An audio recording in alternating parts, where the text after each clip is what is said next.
Hey there, hi there, hello there. Welcome to an all-new episode of Talking Smack, where we talk superheroes, movies, animation, comics, and much, much more. I'm your host, Josh Scar, and joining me as always is my co-host, Alex. Alex, how are you doing today? I'm enjoying what is perhaps the first true day of spring. After all, we had freezing on Monday and Tuesday, and now it's 83 and muggy. What more can we ask for than this Midwestern atmosphere? Man, I honestly would have given anything to have that Monday weather on Friday. My job requires me to work outside and occasionally in a like high hazard chem suit. So I'm wearing like this big polyester rubber coated jacket and pants with suspenders with a face shield. So I have no wind on me whatsoever in like 76-degree weather with the sun beating down on us. I was cooking. I was so fucking hot. I don't think I know what your job is anymore. I'll tell you off the air. Yeah. But, You don't dox yourself. My pants were soaked. I thought I was doing okay because I was like taking my jacket off every now and again to like air out, and I found some shade. But once I took the suspenders off and took the chem pants off, my jeans were just soaked, and I was just like, holy shit. You think they would have better air conditioning in those quiet, in those outdoor black helicopters? No, those black helicopters you fly to and from your job sites. Mm-hmm. That's right. I'm in Project Hail Mary. You know, I was gonna say I relate. This is not at all the same thing, but I like spent a good portion of my day like out in the 80-degree weather and under the beating sun. And there was like a moment like midway through the day where I was like, I am extremely fucking cranky right now. And I think it was just because like the sun had cooked my brain a little bit. So like not at all the same thing, but like I get what it's like to some degree, you know, being out in the sun too long. The only time the heat does not bother me is when I'm at Disney World. It's like the only time I'm like, I'm at Disney. I can't complain about the heat. I mean, I can, but like, what good is it going to do? I'm still spending an exorbitant amount of money to be happy. You have to be happy because, otherwise, what are you doing? So as you have heard, Matt is joining us as well, which means it's What You Doing. Matt, how are you doing? As I mentioned, I spent a good chunk of the middle of my day with my brain cooked and my mood sour, but otherwise, I bounced back. I'm here. It was a fun day with lots of kids playing and me standing around watching kids play. So Saturday of a dad. Always fun to be on a Saturday of the dad, especially when the kids are in school. So it's just good times. Speaking of good times, we're going to talk What You Doing. And before we do that, we're going to hear from our friends over at I Have Some Notes. When we come back, we'll talk What You Doing. But first, Scott, Liam, and Greg, take it away. I'm Scott C. Bourgeois. I'm Greg Beaver. And we host I Have Some Notes, the podcast with cuts, keeps, punch-ups, and tweaks on mediocre movies. Each episode, we pitch potential script revisions and different production choices in an attempt to improve the films that didn't quite reach their potential. From Armageddon to Zack Snyder's Justice League, we invite you to be armchair screenwriters with us as we swap notes, riff, and celebrate the middle list of movies. Subscribe now to I Have Some Notes. Don't forget to check that out every 2 weeks. They're getting close to wrapping up the most recent season that they're in, and I believe they'll take their summer break. But always good times with Scott, Liam, and Greg at I Have Some Notes. Their most recent episode, I believe, was Tomorrow Never Dies. Or maybe it's The World Is Not Enough. Whichever one, I believe, had Denise Richards from the Pierce Brosnan Bonds. It's a very interesting episode. Alex, which one had Denise Richards? It should be Tomorrow Never Dies. I mean, you think I would know this considering that they're currently screwing up casting for the James Bond movies right now. No, The World's Not Enough. That's which one it is. It's The World's Not Enough. Yeah. Because the best one-liner in any James Bond movie ever. I thought Christmas only comes once a year. God, whoever wrote that line, my God, they're savants. I'm a fan of the space one. Crap. You'd think I would remember these, but I'm so tired. What's the space one? I know which one you're talking about. Yeah, it's with Jaws, and as they're coming back down, like their shuttle is like crashed back down to Earth. He's supposed to be like talking with the prime minister or whatever, and then Q goes, actually, I believe right now he's attempting re-entry, sir. while they're boning in zero gravity. Moonraker. Moonraker, there we go. I want to say Interstellar, but I knew that was wrong. I was thinking Spaceballs for a minute, and I was like, no, it's obviously not Spaceballs. No, that's next year. The movie that Denis Villeneuve is supposedly directing, which again, I think he just is taking a payday to have his name on there to add substance to the quality of whatever pre-release stuff they're doing. And he's going to do interviews and everything. And he'll be like, well, what I wanted to do with Bond is take him back to his roots, but we also wanted to fix some of the more problematic things. And then it's going to just be the worst fucking movie ever. Oh, it's going to be. They announced with the casting, the casting director for Bond has been replaced, and as well as the process that they've used. And the way that the Broccoli's used to do it was to test Bond, they would do two scenes. One of them was a piece from Casino Royale, the book, before the movie came out. And the other was from where basically he's very confident at the table, showing his suave baccarat playing.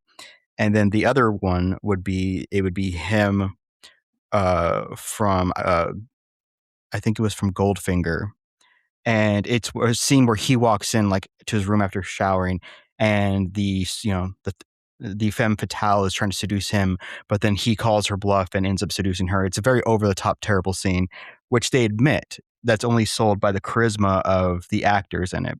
And so each person, they would film these two scenes over 2 days so they could get it all right. Because when you're being brought in for Bond, you do a bit of script reading, but you also put on the suit and they have the set and do everything like you're filming, because they want to see a raw moment. They want to see, yes, you can sell it when you're in a chair, but can you sell it elsewhere?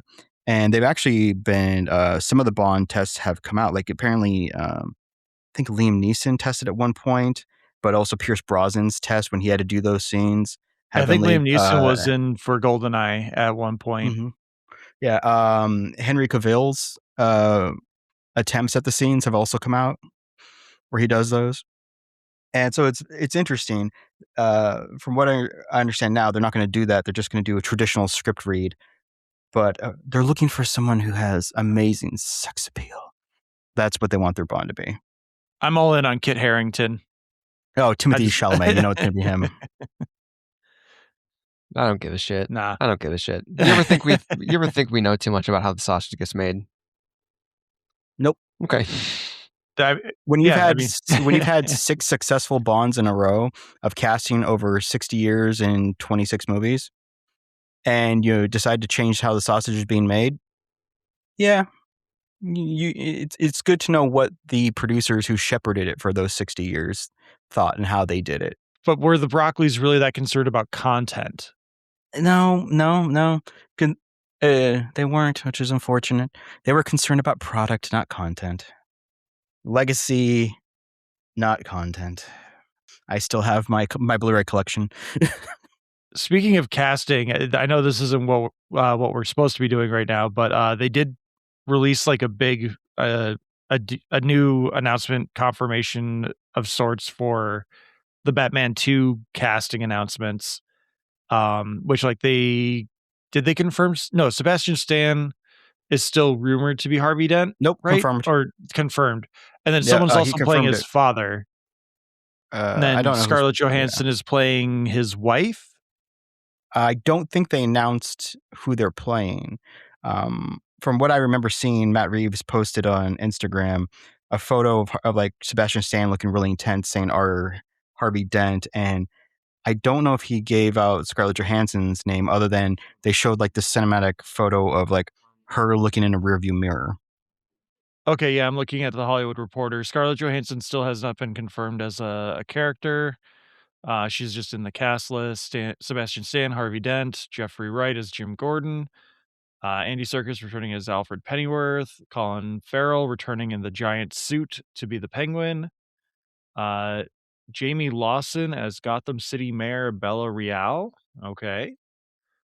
Gil Perez Abraham as Officer Martinez. Sebastian Koch is not confirmed as a character, but is listed in the cast. And Brian Tyree Henry, I like that. Anything he's in, he's good. Even Eternals. So it's a strong cast. I just can't wait like 6 more years for the movie to finish post-production and everything and release. The production process for this one, like I know that they had the whole restructuring with James Gunn coming on board, and they probably had conversations about whether or not Bat was coming back to be Batman for just a sequel, or if they were going to integrate him into the DCU. I'm sure like all those conversations kind of slowed things down. Plus, they were saying that they're letting Matt Reeves just kind of breathe and go through his process and do his own thing. But by the time this movie comes out, I'm pretty sure it will have been like 5 years since the Batman released, or maybe 4. Was it 2022 or 2023? I think it I think was. it was 2022. It was 2022, and this one's scheduled for 27 or 28. I think it's October 27. Yeah, it's been pushed back like 3 times. October 1st, 2027, supposedly, which is a weird date to release a big-ass superhero movie. Well, you have to understand, Alex, like the last 4 Batman movies that have released, this is inspired by the Long Halloween. So why would you not release it in Halloween season? Oh, that's what it is. Almost every Batman movie in the last like 15 years, 20 years has been like, oh, well, we're borrowing from Batman Year One and the Long Halloween, and we're going to just kind of see where it goes from there. But anyway, that's neither here nor there because we are talking What You Doing. That's the episode where we talk about all the things we're doing away from the podcast. We're not necessarily pushing it for content. We are just kind of having fun talking about things and maybe suggesting them to each other and you, the listener. So, Alex, we're going to start with you this time. Alex, what you doing? Poker is a hell of a drug. There's a game I've been playing a lot of called Balatro, which doesn't make sense on the surface, saying someone decided to make a roguelike and add poker to it. But it makes so much sense. Like this solo developer whose name I have no clue of, I should look that up sometime, didn't really want to do a traditional roguelike, which roguelikes are you go through some kind of programmatic stage, get as far as you can, and then when your character dies, you come back to the beginning and you do some level ups. You know, you can level up some weapons or you can level up some powers, and then you try to go through again, progressing as far as you can through it. So how do you do that with poker? Well, you do it through through having hundreds of different jokers that have different abilities.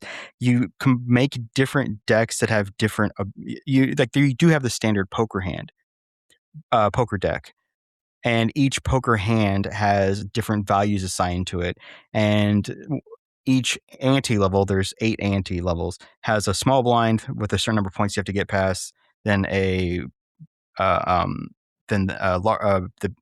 big blind, and then a boss blind, which has some kind of thing, which has some kind of twist or quirk to it. Like a big blind may be something like all ace cards are depowered. So if you're forming a poker hand and you have you have to form a poker hand without aces, or you have to form a poker hand without spades, or the blind may be unnecessarily large, or any of the cards you played previously that ante level are now depowered.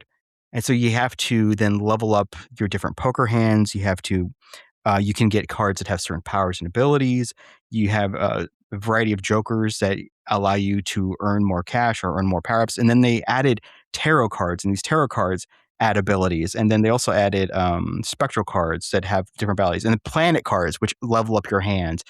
And you're all just striving through this to gain more points and play the chips so that you can level up out of this, the 8 antes, only for you to win, and you get congratulated by one of the random jokers, to then find out there's more unlocks. There's special decks. There's special abilities. Like there's one of my favorite decks is called the Abandoned deck. And instead of having any face cards, they're all gone. It is just the 40 cards that aren't face cards. It's like, cool. So like if I get a penalty of like, hey, face cards are debuffed this round, cool, I can completely ignore that, and build up blinds elsewhere. But then the jokers that may be available to me that run may not be to my suiting, because there's a bunch of jokers that enhance face cards that give you more money to buy more power-ups. Well, those are useless now. And it's just really oddly addicted. I downloaded it on a whim because it came free with my PlayStation membership. And I went, I'll give this a shot. And it has been amazing. It is one of those games where it's like, one more run. I would just want one more run to try to unlock this thing one more time. Like, But then, of course, the more things you unlock, and because it's randomized, you have 152 jokers that eventually unlock fully. Well, any of those can come up suddenly. It's like, I don't want that joker. Why did I play this hand? I don't need that one. And it's like, and then you end up abandoning around like ante 5 because you're not going to get to 8 because your jokers aren't right and the cards haven't come up right for you and you haven't done the right power ups. It's like, all right, I'm going to try this challenge a different way. The worst is when you buy a Joker pack and none of the Jokers are worth what you have. And like, normally what you would do is like, you would just pick one and then immediately sell it so you get a little bit of money back. But like, when you have a full deck of Jokers and you're like, oh man, none of these are worthwhile. And I have like $6 to my name right now. I guess I'm just out $4 extra or $6 extra, depending on the size of the pack. But yeah, Balatro is fantastic. I played it when I still had Game Pass last year. Game Club Pod had been talking about it since it came out late 2024, and then it went up on Game Pass, and I gave it a shot. And I think I played it for like an hour and a half every morning during the summer when my kids left early, and I was home alone, like after I had finished Expedition 33. And then I bought it on the Steam Deck after I was like, yeah, I need this game. Like it's kind of like the new Tetris where every round is different. Every time you attack it, it's different. And there's more strategy to it because you're obviously trying to build a deck that's going to work really well. And even like shuffling your deck around. So like different cards activate at different times to try and maximize your multiplier. There's so much little intricacies that go into the thought process of how to build your deck and how to make it work with each run. It's just so fun. Oh, yeah. I just love it. Yeah, I've not played it partially because I know how addicting it has been for like everybody that I know who has played it. But it's one of those games where, and it came, I follow a lot of gaming news, a lot of like gaming commentators, whatever, journalists. And it's one of those games that like, every it feels like every year there's like one or two indie games that sort of like just come out of nowhere and like blow everybody away. Like, holy shit, like what is this? Like, and gets everybody talking about it. And that was like, for weeks and weeks and weeks, Balatro was like a common topic in like various gaming podcasts I listen to. And it's like one of those ones that, I know eventually I will say, oh, well, I've got access to it in like 3 different formats. One day I will pick up my Steam Deck or whatever and go, oh, well, yeah, why not give it a shot? And then it's going to be over for me. But it's just like, it just sounds like such an interesting game. And it's just like, took the world by storm. Good for them.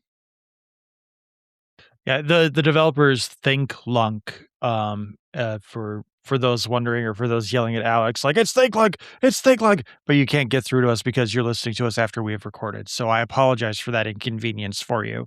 I can hear him. Yeah, Balatro comes highly recommended, at least for me and Alex at this point. Matt is reluctant. I will eventually try it, but then my life might be over. Yeah. So Matt, what you doing? Well, I've got something that's a little similar in terms of how addicting it is. First, I will do some table setting. Are you guys familiar with the game Vampire Survivors at all? 138 hours in it. Yeah, beautiful. I've heard Alex talk about it. Yeah, if anyone out there doesn't know Vampire Survivors, it's basically like almost it's similar to a roguelike where it's run based and it's a top down view with like sort of 16-bit graphics, and the idea is you have a bunch of weapons and they fire automatically. So it's like you're trying to survive waves of enemies for, I think each run is like up to 30 minutes, maybe a little more, depending on how it goes. And the items you get and the combos you make, they fire out automatically. And your goal is to like just keep your guy moving and not get overwhelmed as your weapons do your thing. And there's like character unlocks. You can add new weapons and combos and all kinds of stuff in your various runs. And that itself is a game that I've put a lot of time into. I don't think I'm quite at 138 or whatever it was Alex said, but a lot of time between Xbox and Steam Deck, a lot of time on that game. Anyway, a new game from that same developer has just recently released. It is called, let me make sure I have the proper title right, Vampire Crawlers, the Turbo Wild Card from Vampire Survivors. And what this game is it takes the same, not quite the same basic idea, but it sort of takes all the same assets and a lot of the characters and enemy types and stuff, and reframes Vampire Survivors as a sort of first-person dungeon crawler, where you are trying to, instead of trying to just survive, you're trying to get a certain. Well, what happens in Vampire Survivors is if you survive 30 minutes, death comes for you, and if death touches you, that's over. That's you can consider that a successful run, a completed run. Where in this one, you're trying to make it through, I think, like 3 or 4 levels. And then each level is like a little dungeon that has a bunch of RPG like random encounters. And at the end of each dungeon floor is a boss fight. And you get through 3 or 4 of those. And at the end of, if you make it through all of those, then death just appears and kills you. And it says you finished the stage. And the combat is card based. So with Vampire Survivors, it's all about kind of each character has a different starting weapon, and as you're going, you're boosting that weapon, and you're finding items that complement it, or items that confuse and upgrade and things like that. And this one is sort of similar, where you're just building decks, where it's like this character, in Vampire Survivors, there's a witch character whose starting weapon is like cats that shoot out, and you can unlock that character, and her cards are all doing basically that attack, where you play it and then the cats attack. So you're finding ways to complement that, and you have mana that you're trying to utilize, and there's ways to sort of boost that through finding cards. I think I started playing it on Friday. We're recording this on Saturday. It was probably Thursday, actually. Thursday. We're recording this on Friday, and I've already put like 5 or 6 hours into it, which doesn't seem like a lot, but when you have limited game time and you have a toddler, basically every time that I've had to myself, I'm picking up my Steam Deck and playing it. So it is very addicting in the way that Vampire Survivors, and I assume on some level Balatro also were. So I would definitely recommend it. Game is good. Yeah. I picked it up immediately as soon as it came out. I have 76 of the 161 achievements already. I only have about 8, according to Steam, 6.3 hours into it. Wow, okay. It's addictive. It's fun. It's the Vampire Survivors theme, but given a deck builder, a deck builder overlay. Yep. And it's great because like I'm like, oh yeah, I remember unlocking this person. That's what they do. Cool. My run. Well, I like that style of run in Vampire Survivors. I should like a very similar run here, and it turns out that's completely wrong because the mechanics are different. I still haven't gotten past the teeny tiny bridge because the teeny tiny bridge is a bastard. But then every time you go through one of the little levels, you find out like, oh, because I unlocked it, then there's like sub levels to it. Oh, okay, cool. Vampire Crawlers is great. Like, the developer just knows how to hit home runs. Very, very fairly price it. It's launched right now, so it's what, $8.99. I think that sounds right. I admit that I am able to play it because of a Steam Family Library share. So for me, it was free. But I think I've been looking at it on like Steam, my Steam app, and I think it's about that price. Yeah, the developer Ponkel is great because was it Vampire Survivors was I think like $2.99 for a long time, but then when he released it on the Apple Store, because of how massive a cut they take, he's like, sorry everybody, I'm going to raise price, and raise it to $3.99. People are like, aghast. How dare you? each of the expansions for Survivors was priced between $199 to $399. Yep. So the developer is very just fair with the pricing, given a great product. And one of my favorite things was they said about Vampire Survivors was, well, he's like, haven't you seen videos of these super broken builds that just walk through everything? And the developer's response was, it's a single player game. Have fun. Well, yeah, that's also sort of, it strikes me to be like, that's the point. That's what you're trying to do with any given run, where like ideally you are surviving with, your weapons going. By the end of a successful run, it's like chaos on screen where things are exploding and like the thing is swarming with enemies and your shit's going off every 0.2 seconds. Hell yeah, fully evolved Song of Mana. Right. Yeah, and you were mentioning the achievements, and I think with my, what did I say, 4 or 5 hours or whatever, 6 hours maybe, I've got 40 of them, which, it isn't it is what it is. They're just achievements, little JPEGs, but yeah, no, it's just that little fun thing of even if you had a shit run, all of a sudden it's like, yeah, you're getting, I got another 6 achievements. Yeah, and then all those achievements are associated with some kind of unlock usually, as opposed, so it's like you do feel like you're making the progress, which is a thing that Vampire Survivors is also really good at. But it, for me at least, when I played Vampire Survivors, it took me a while to grok it, right? Where like the first couple times I tried it, I was like, I don't get what's going on. This game sucks. I hate it. And then you keep trying it, and eventually you get that run that like, oh, okay, I get it, and then it clicks. Where with crawlers, maybe it's just because I'm already familiar with that, or maybe it's just because you need to do that because it's a very different kind of game. But it feels like it's much more approachable, I guess. Not that Vampire Survivors isn't approachable, but like I was saying, it's hard to, maybe you don't get it right away, where it feels like it's a little more like, hey, we're going to make it a little easier to like just jump into it and kind of show you the ropes, which I appreciate. Yeah, no, I completely agree with that. The first few times I played Survivors, I was like, I don't get it. Why did my friends like this? Because I was having trouble surviving 10 minutes, and they're like, oh no, you got to get to 30, like 20 minutes, 20 minutes. And then death comes out and kills you. I'm like, can you kill death? And like, yeah, you eventually can. I'm like, great. Okay, thanks. Man, but this one, it's like the first round, I was like, I got maybe to stage 3 or the 4 before I died the first time. And I was like, starting to figure out very quickly, oh, this is how the cards are supposed to interact. This is what I'm supposed to be doing. Yeah. Yeah. And even if you don't quite get it right away, like I think it took me a little while before I like really started figuring out the combos. But even before that, it's like you can still be successful enough to get a few runs under your belt, even if you're just with the basic cards, at least in those first couple levels. So, yeah, it's really, and if we don't go too long tonight, I will probably go and play it after this. Oh yeah, I'm debating booting up right now while we're talking. Right, yeah. Like, Josh is going to be boring for like 6 minutes. I can get around in. I don't think I don't think my Steam Deck is in this room, or I might join you.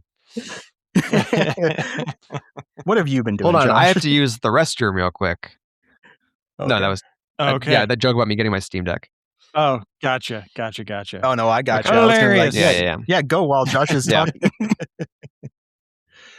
I have been watching the newest Star Wars animated series, Maul Shadow Lord, which is very good. It's in Dave Filoni's sweet spot where it's set after the end of the Clone Wars, but before A New Hope, and it takes place presumably shortly before the events of Solo. And I believe it definitely takes place after the Clone Wars finale, which is also very good. The final season of Clone Wars. It's got to take place before Rebels stuff.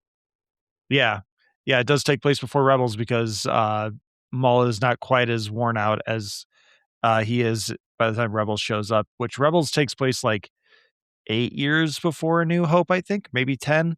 So there's still just like right in that sweet spot that Disney loves with their Star Wars stuff, either 5 years after Return of the Jedi or just shortly after the end of the Clone Wars. But it's really good stuff. Like it's a cop drama. It's a little bit of The Godfather. Sam Witwer just does a great Maul. There is one really weird point where they like try to tell a joke, where there's a Jedi Padawan that is involved in the story as well as their master, and one of Maul's like top lieutenants is like, she tried to kill you, and he's like, yes, she will be a very good apprentice. Moving on, like he just says it so quick that like you don't even have a minute to really realize that. I only understood what he said because I had captions on, and I was like, what did he say? And like I just like paused it on the screen, like he just like, it's like Sam Witwer wasn't bought in on the joke or something, and he's just like, I'm just gonna say it because they want me to say it, and we'll move on. But it's good stuff. Like I think it's on par with late season Rebels. It's on par with season 7 Clone Wars. Just very, very good Star Wars stuff. As long as you are not one of those people that is like, Star Wars doesn't have to be about the Jedi and the Sith. Like this is technically not Jedi and Sith, but it's still just really good. Good versus evil, the encroaching fascism of the Empire, and all this stuff just really weighs heavily over a lot of the tone of the show, and it's just, as I said, very, very good. I am one of those people, but what I have seen of it, which is only like the first 2 episodes, because I don't know why, but lately I've been very, as you will hear with all of my recommendations tonight, I've been focusing on video games instead of watching television. But so I watched the first 2 episodes, and I just never went back, which is not because I wasn't enjoying it. I just was like, when I have free time, I'm never like, I should watch one of the television shows I like. But the 2 episodes I did see were really, really solid, and it's just like they have found such a groove with the animated stuff, at least in terms of the visual style, where all of it is kind of riffing on the, basically what they evolved into eventually with Clone Wars. That it's like, It's got a lot of the Clone Wars aesthetic Yeah. in terms of like the character design, but it's also got a lot of like Ralph McQuarrie Yep. concept art that they're bringing into it, like they did in Rebels. Yeah, exactly.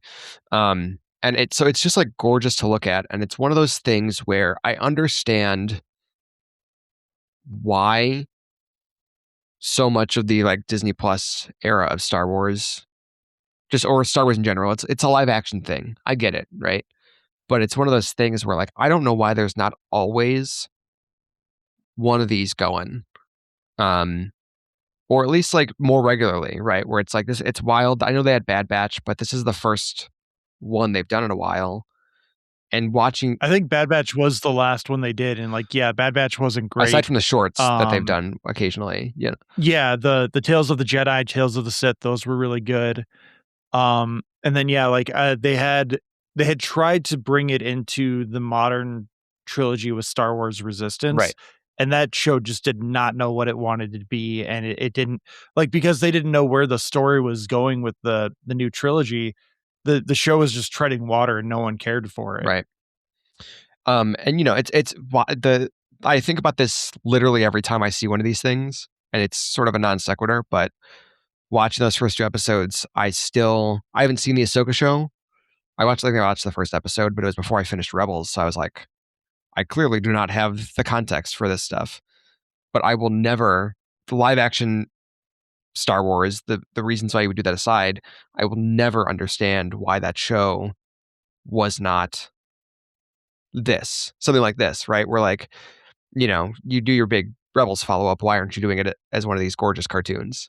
Anyway, all that said, Because they paid Rosario a lot of money to sit in a makeup chair yeah, in a few episodes of The Mandalorian. yeah. All that is to say is it is really gorgeous, and I really intend to get back to it, and hopefully I follow through on that soon. Even in those first 2 episodes, a lot of shots of like somebody looking around, and they're like, "What's going on?" And then you see a guy in a hood in shadow, and then the lightsaber starts. Like even in those first 2 episodes, they're like, "That's our move." It's building up really good tension. Like it is very deliberate in some of its pacing. But the last thing I'll say is just, it's not a 1-to-1 with the Clone Wars in terms of like the aesthetic. Like it's not as flat as the Clone Wars was in its original run, but that's because TV budget for animation has gotten so much better. You go look at season 1 Clone Wars Anakin and look at like season 7, and it's like one of those looks like it's made out of clay or something, like bad. One of them has Cartoon Network money, the other one has Disney money. Yeah. You can tell which one's which. But what I was going to say is there are a lot of close-ups on Maul, and those close-ups are just stunning. Like, he looks like he came out of like the Wild Robot in terms of like the art style that came out of there. Like, he just looks like he's paintbrushed. It doesn't look like skin. He looks like just like a beautiful painting. Yeah. Which is very strange to say, but it's just something about the way they use the rendering for his face. Like, it just is gorgeous, and not in like a, oh, he's so handsome way, but in like a, that is art. Like, Yeah. if you put that on a painting, if you put that on a matte painting, holy crap, people are going to flock to that thing. Well, and even like a lot of the sets and stuff, like the backgrounds are I'm trying to think of the best way to say it, but they're you mentioned like the Ralph McQuarrie stuff. They're sort of evoking the painted style, or like something that's a little more like representative of like the vibe they're going for, like the sort of neon drenched like noir sort of thing, rather than just like these are the buildings that are in the background of the city. So it's like really it's taking some liberties to like sell a mood, which is really really slick stuff, really good. And then you've got I can't remember the guy's name. One of the guys from the IT crowd plays a droid named Two Boots. Yeah, Richard Iowati. Yes, him. Thank you. He's a police droid that has a pair of UGG boots, and everyone thinks that's fine, and they just call him Two Boots, and it's kind of adorable. But Two Boots has a little arc as well, and I'm not going to spoil too much about it. But it's just fun, and it's always nice to see like when Star Wars brings in comedians to have significant roles as like Star Wars droids. Yeah, I mean, we can say, I don't think that Filoni as a like creative is his run is not perfect, and I think he has some understanding of Star Wars that like differs from what speaks to me about it. He's very obviously like hyper lore brained in a way that it goes beyond like what I prefer.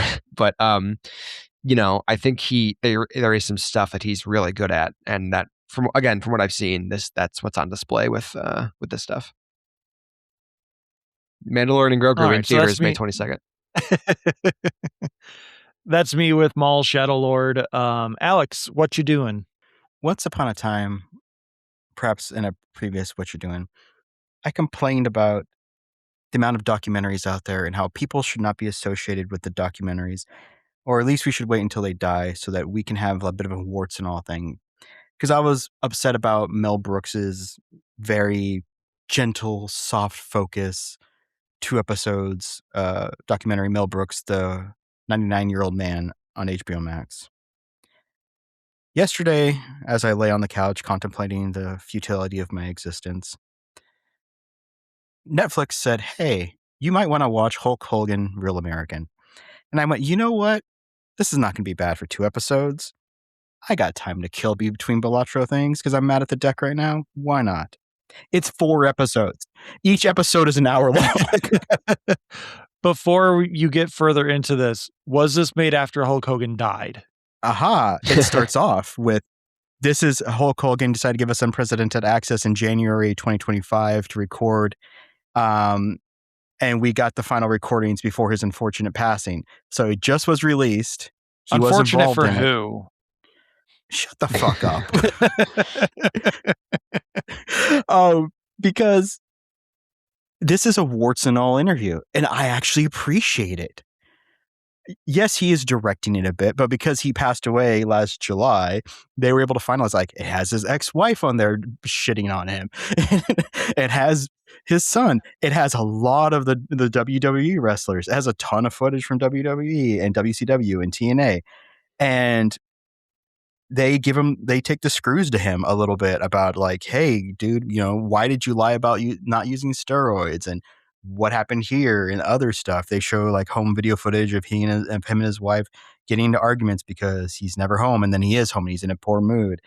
And it really takes you through this journey, which for me, as when I was watching WWF and WCW, NWO stuff, that was like, yeah, this is Hulk. This is Hulk doing Mr. Nanny. I remember watching, was it Thunder from Florida or whatever that show was, that show where they were like, Thunder in Paradise. yes, beach cops or whatever. And I was enjoying it because I think they had the privilege, since he passed away, of including extra stuff that he may not have wanted in there. I haven't actually finished the last episode. I was actually watching that before we started. I'm about 30 minutes into the last hour 15 of this 4th episode. And it's getting down to how he ignored his body, how he broke his body down, the mistakes he made. Like, I should have never come back after Royal Rumble 18.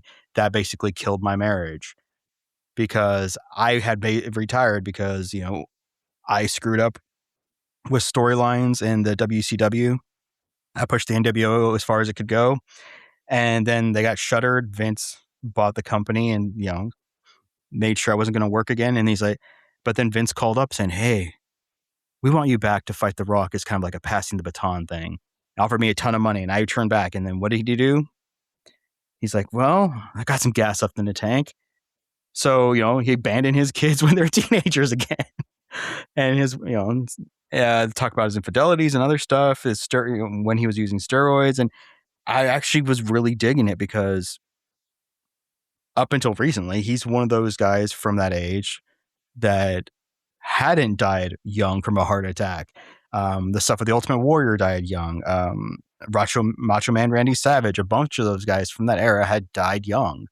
And you never really got to see what they could have done with presenting their life or the children they abandoned. Instead, you have somebody who has neglected his family, ruined his marriages and stuff, talking about how, yeah, I'm an old man now. I can't really walk a whole lot. I still try to pump in the gym, at least do arm stuff. And I screwed up.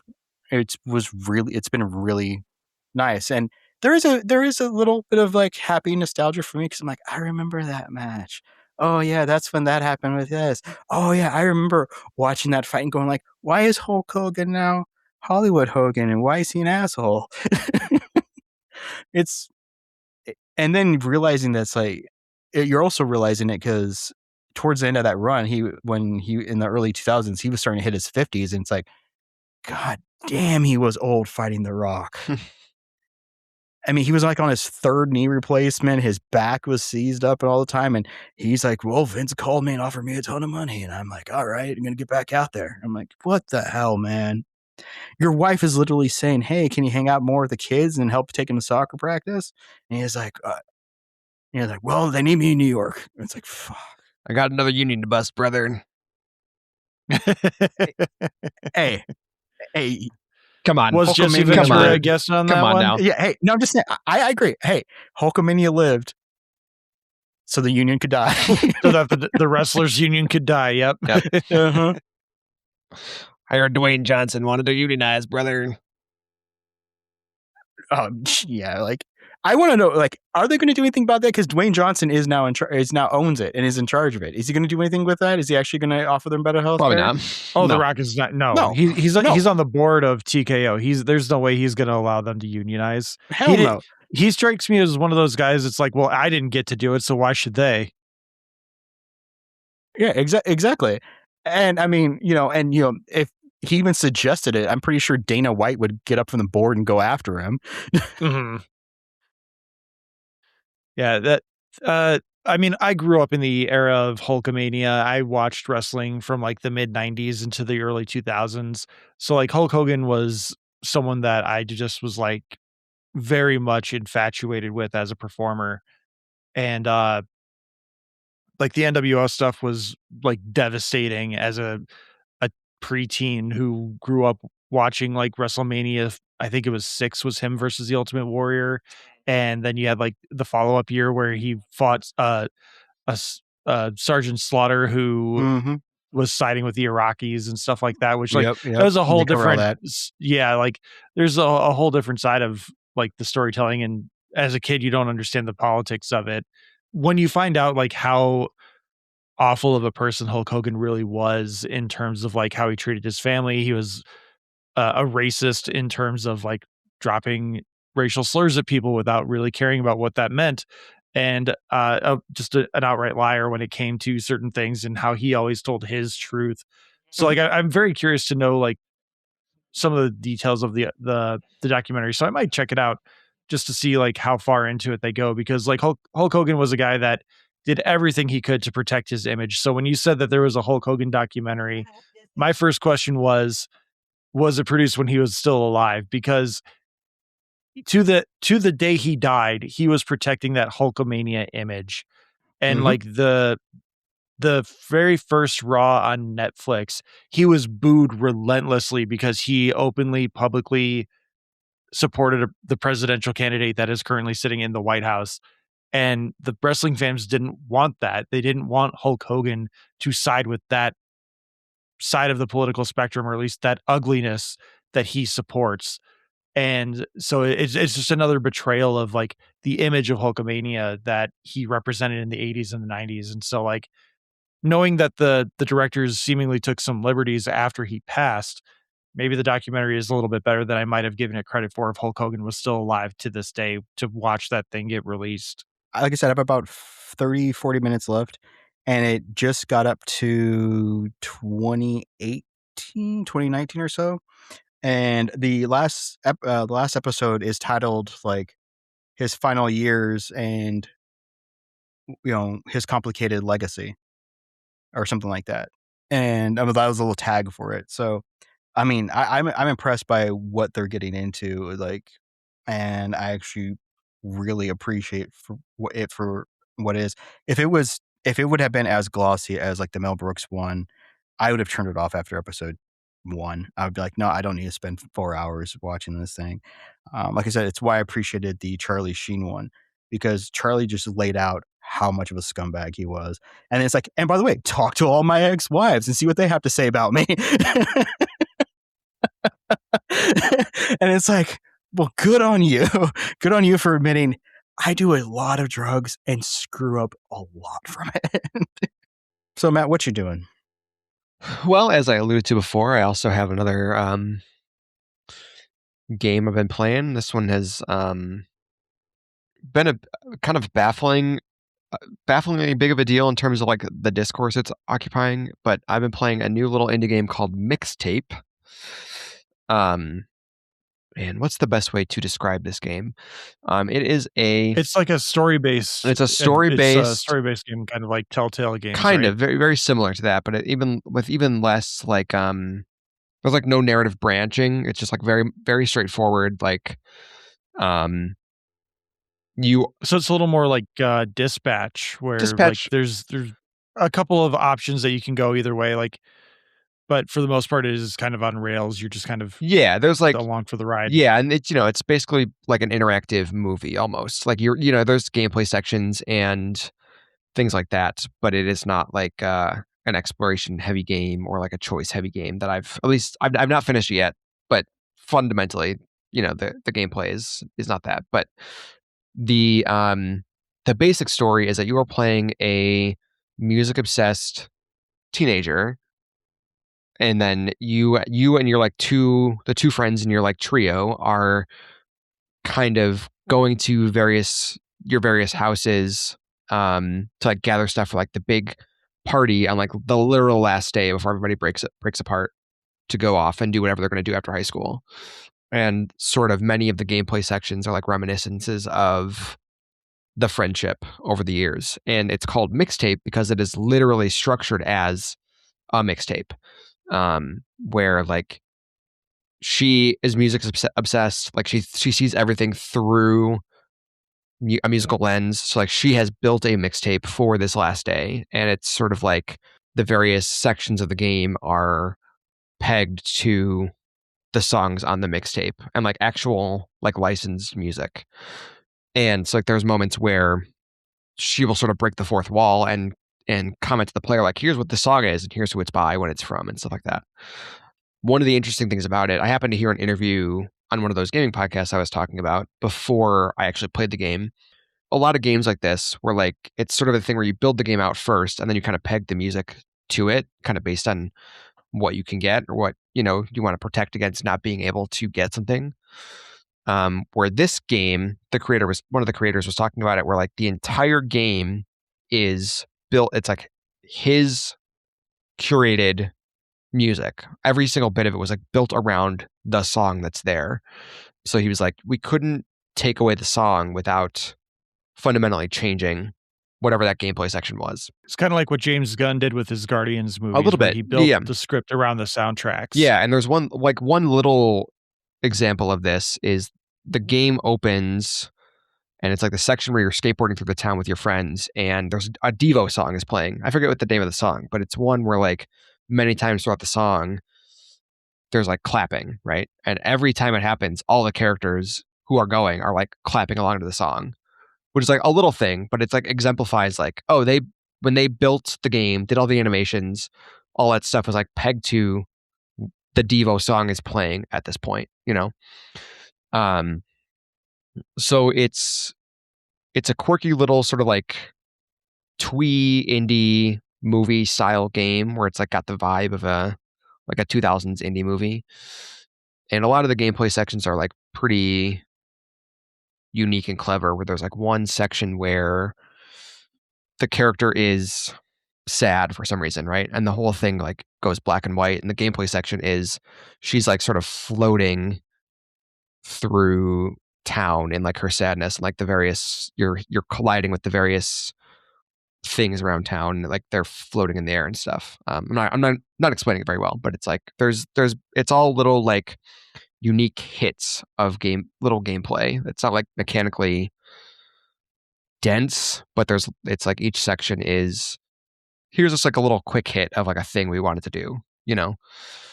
I'm really digging it. I think it's pretty short. Like I think if you're not really trying to do like a full achievement run or whatever, it'll maybe take you like 3 hours to finish. And it's on Game Pass, it's on everything. So I would. Josh, are you going to try to salvage this if I ask you what you're doing? What am I doing? I'm going the fuck to sleep. Well, I was hoping someone was going to ask me because it's my turn. Josh, what you doing? Hey, there we go. If there's been a harsh cut, it's because we're releasing a bonus episode. Just so everyone knows. Maybe I'll release a 2-hour episode. I don't think anyone should Let's hear what out. just happened. I actually appreciate it. I thought we actually had a nice discourse. I understand you a lot better now. Oh, thank you. I think we both shared interesting viewpoints and concerns about the industry. I actually really liked it. Okay, well, that's good. Yeah, I think I'll cut it out as a bonus episode. I'll let you guys kind of approve or disapprove of its release. So if there is no bonus episode, I don't listen back. No one will ever know. Anything, so do whatever you want. Okay. So what I'm doing, Ricky has been reading a lot of like steamy books, as I've discussed a few times recently. And Amazon Prime has released one of those books that she's been reading, the first season being called Off Campus. I don't believe it's a very apt name, considering they go off campus twice in the show. So I don't know exactly what off campus means in terms of the show, but I am surprised at how okay the show is. It's kind of in that Dawson's Creek Felicity era of TV. But they are allowed to be a little more raunchy, but the raunchiness only lasts for like 4 episodes, and it's even not that much. From like episode 5 onward, it's a much more dramatic show than I probably would have given it credit for. And it deals with themes of sexual assaults, domestic abuse. There's a lot of deep stuff that this show that is being advertised as like, hey, this is your heated rivalries fix until heated rivalries comes back. It's a lot deeper than I think a lot of people would give it credit for, and I don't think it's going to make any superstars out of it. But like the one male lead, I give him a lot of credit because he plays with a lot of like suppressed rage and suppressed anger and trauma that he's been dealing with, and his facial acting is very, very good, where you just see all of it just like stirring and bubbling underneath the surface, waiting to explode. And you don't know what he's going to do with that tension building. And this season really builds to a very nice, to borrow a Justin Henson phrase, crescendo. And I'm surprised at how okay I was watching this show. I don't think he invented that word. I don't think he invented that No, word. but it's a word that he really likes to use. I'm just being a shithead. As if the last hour and 49 minutes couldn't tell you that. But yeah, I was genuinely surprised that this is a very passable and okay show. Has your wife compared the book to the show to confirm its spice level? And did they preserve the spice? So, to kind of give you an idea of how much spice she's been reading, she thought this was a different book or a different adaptation. And it took her about an episode and a half to be like, oh, this is something different. This is not what I thought I was watching or what I had read. So she was a little thrown off there. But there is talk of maybe doing a talking back episode on this season of Off Campus. I was going to call it Off the Ice because it deals with hockey people, but Off the Ice makes no sense either. It's something that I don't want to get too deep into storytelling wise, because again, I think like I don't want to give too many spoilers away. I have already said like there are some pretty heavy themes in this show that is being advertised as like quirky, sexy college people having a lot of sex, that you should watch it. I think it's definitely deeper than that, because the first 4 episodes are kind of building to that pretty stereotypical, like spicy novel Hallmark kind of thing where like, oh, the guy gets the girl and then they have a smooch, or in this case, they have a big sex. And then there's like 4 more episodes after that really get very dramatic and very heavy. So I think it does a pretty good job of bringing people in with the sexy times, and then you stick around to see what's going to happen, because every supporting character in this show is actually pretty well rounded. Like they have depth, they have layers, they're onions, and they're for the most part very good people too. Like weirdly, there's not really one person where you're like, oh, I don't like them, they're a shithead.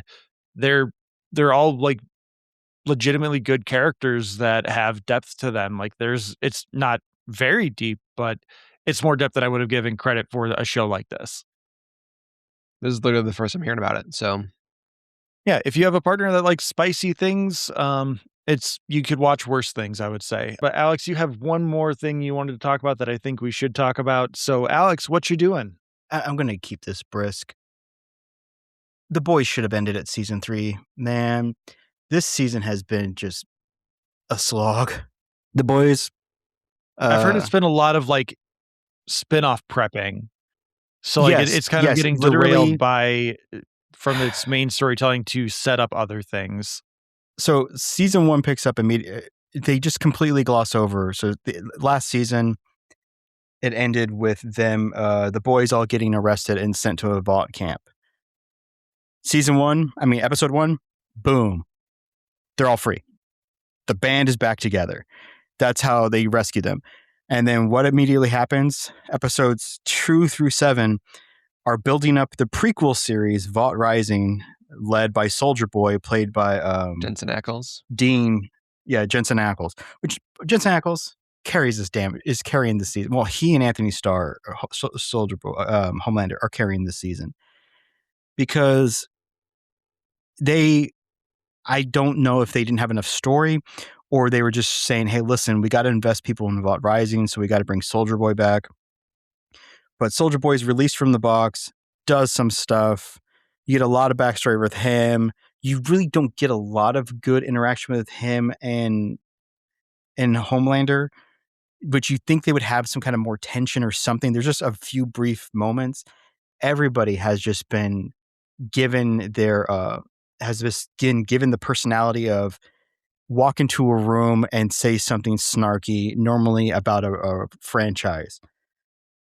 And so somebody will walk in and say, like, why does this room smell like somebody ate Taco Bell and then took a shit on a Subway sandwich? Everybody talks like that. Every character.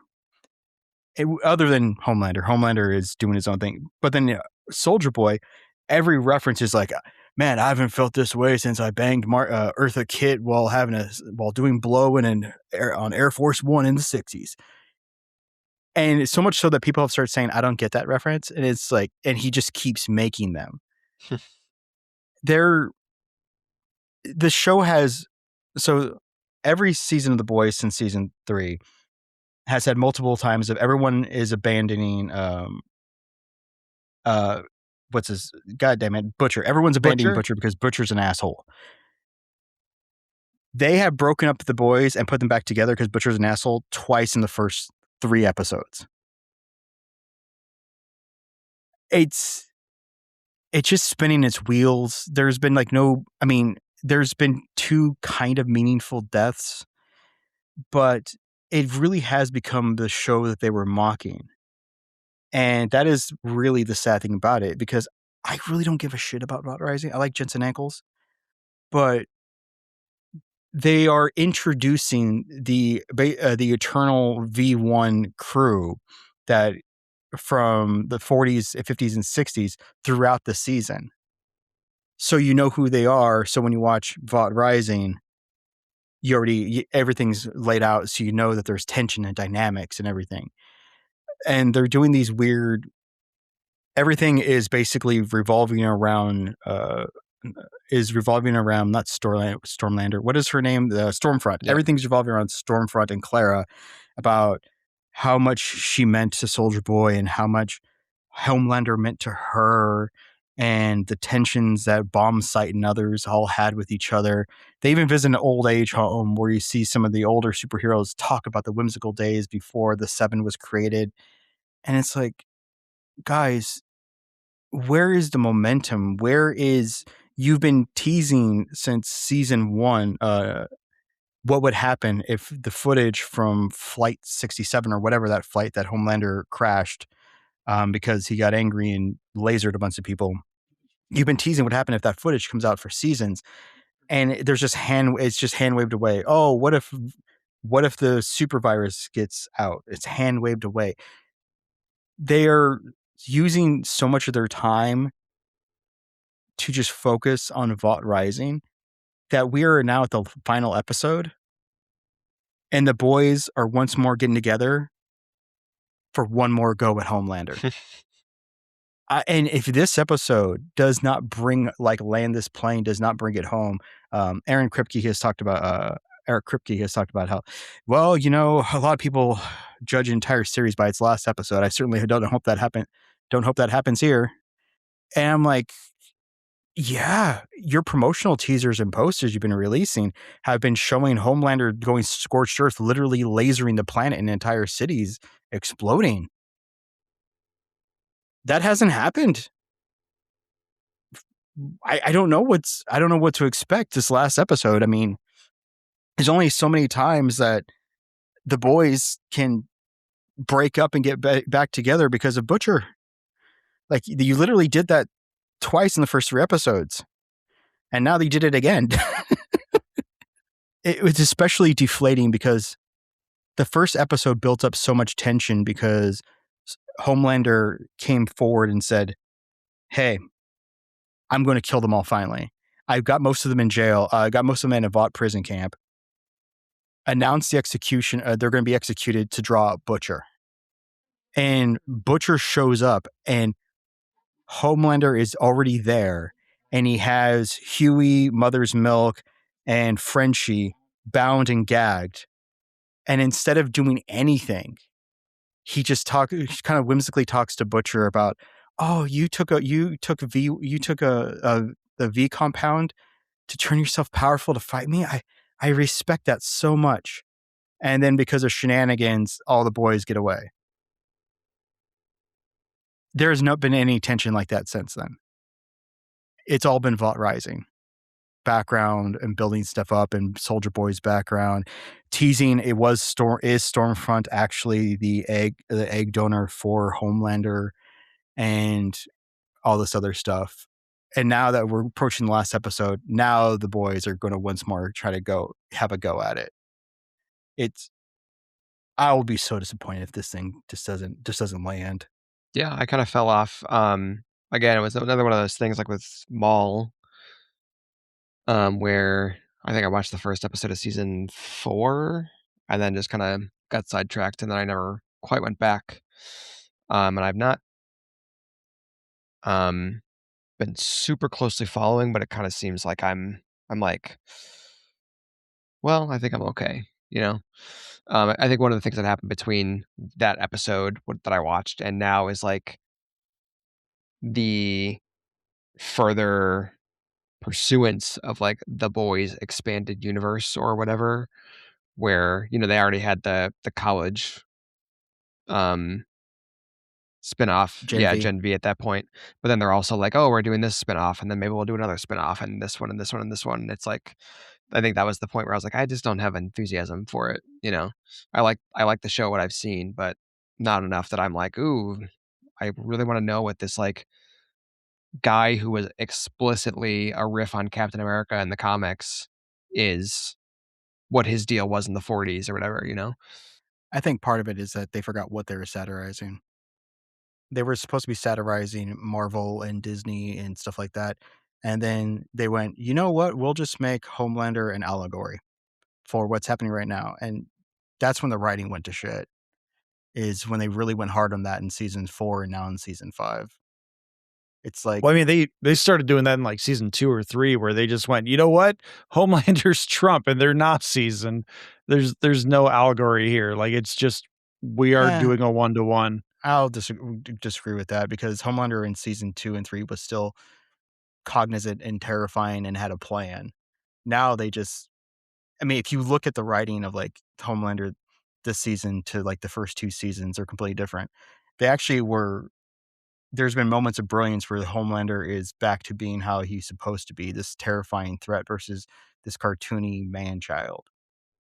I And that can't has been disagree, because I don't remember any of this. Like, I don't remember much of the show. Yeah. If I picked up and started watching the season 4 finale, like, I would not remember the 18 episodes, 24 episodes that happened prior. Yeah. I think they've lost the plot, and that's just disappointing. That's a shame. But And yeah.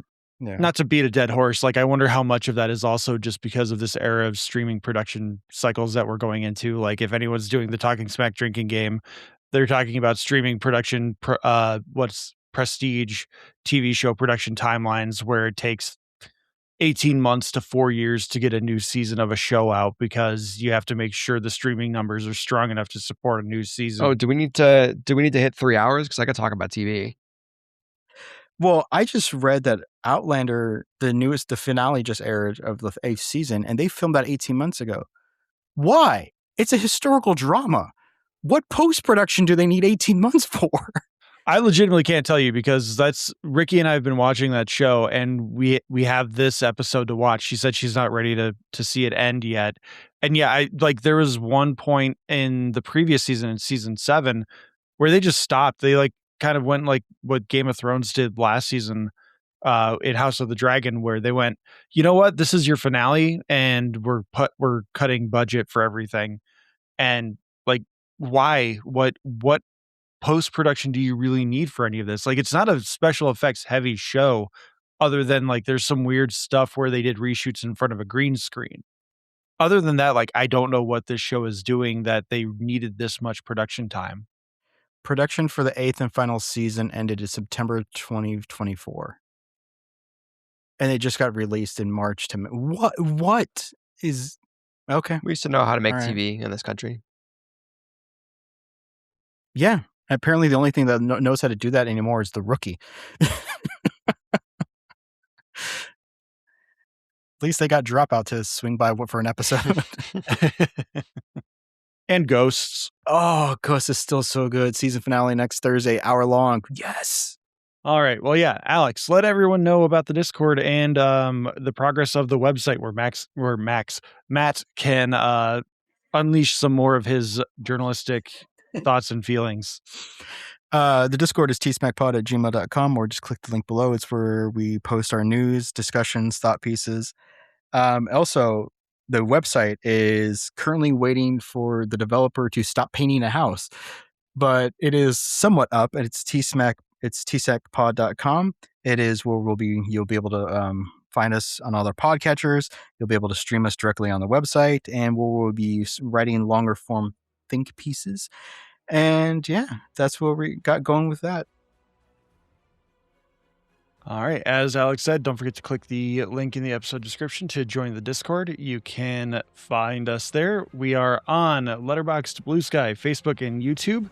We are at Talking Smack Pod on those platforms. You can email us your thoughts, questions, reviews, anything you want to talk about. We skip Talking Smackdowns, but if you want to submit Talking Smackdown suggestions for the next one we're doing, you can send those to us at tsmackpod@gmail.com. Thank you to Leo Allen for our musical themes, Beppo for our original avatars, Retro Ale Studios for our Ricky avatar. Please like, subscribe, rate, review on your podcatcher of choice. If you're watching on YouTube, you can leave comments. If you're listening on Spotify, if you're listening on Podbean, you can also leave comments. So definitely do that. Engage with us as you can.